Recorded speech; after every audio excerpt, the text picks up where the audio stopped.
Quote Retreat by Sandor. One quote, one reflection, one thought that could bring a moment of light and energy to your day. Join me as we take a look at today's quote.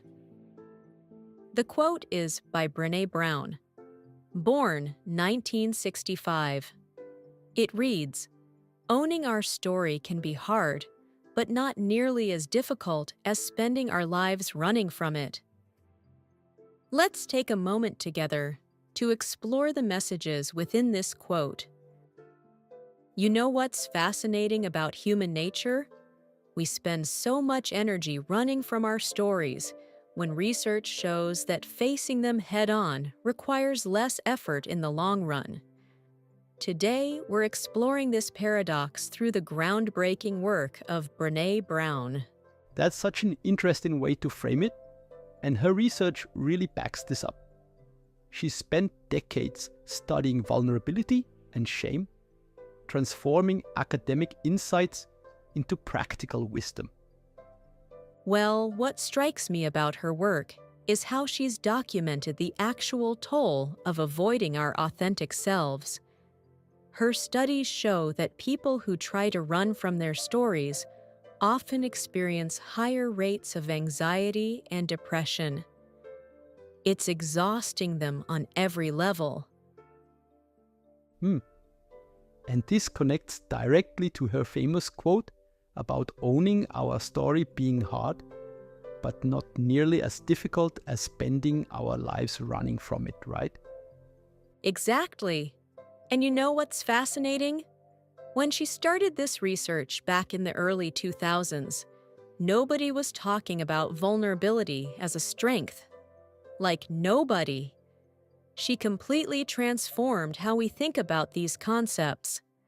The timing of her message seems particularly relevant in our current social media age. Oh my gosh, yes! Her research shows that we're spending unprecedented amounts of energy creating these perfect online personas, which is exactly what she warns against. It's like we're collectively running from our real stories by crafting these artificial ones. Well, that makes me think about how her TED Talk on vulnerability became this global phenomenon with over 50 million views. People were hungry for this message. And what's interesting is how she's documented the ripple effects.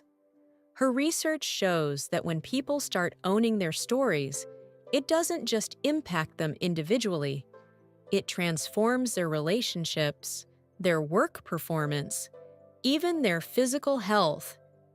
You know what I find fascinating? The way she bridges the gap between academic research and practical application. Right. And here's what's powerful. Her studies show that people who embrace vulnerability and own their stories are more innovative and creative in their work. Like, there's this direct correlation between authenticity and professional success that nobody expected to find. So what do you think makes her approach so different from other researchers in this field? Well, I think it's the combination of rigorous research methodology and personal storytelling.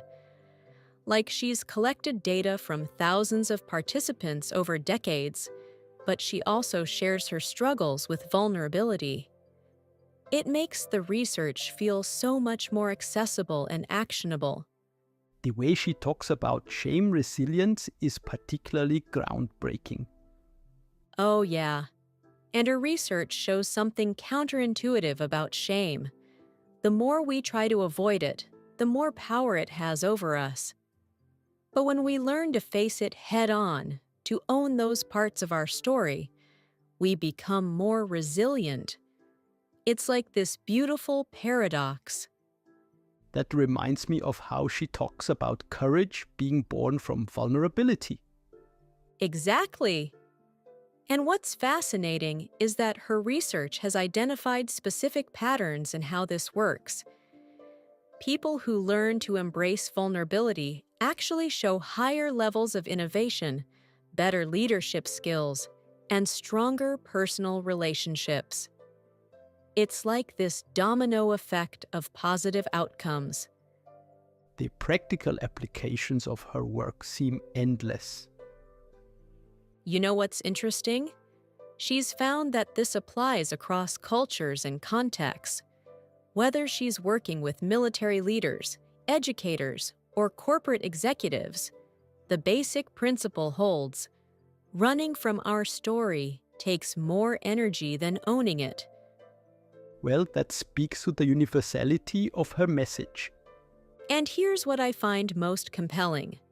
Her research shows that when we stop running from our story, we don't just help ourselves.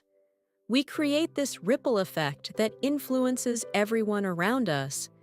It's like this permission slip for others to be more authentic too. The societal implications of that are pretty profound when you think about it. They are.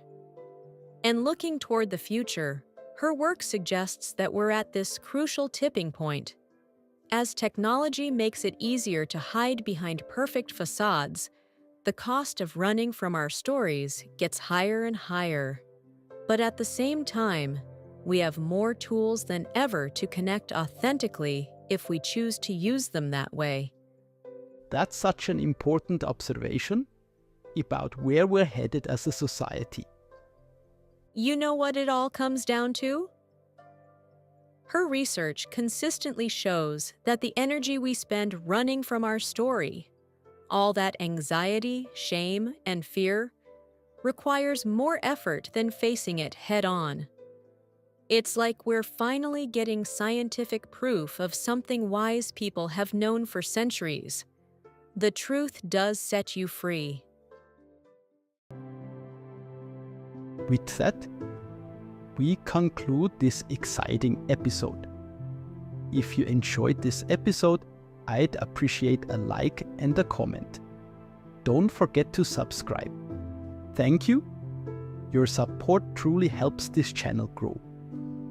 See you again tomorrow. Yours, Sandor.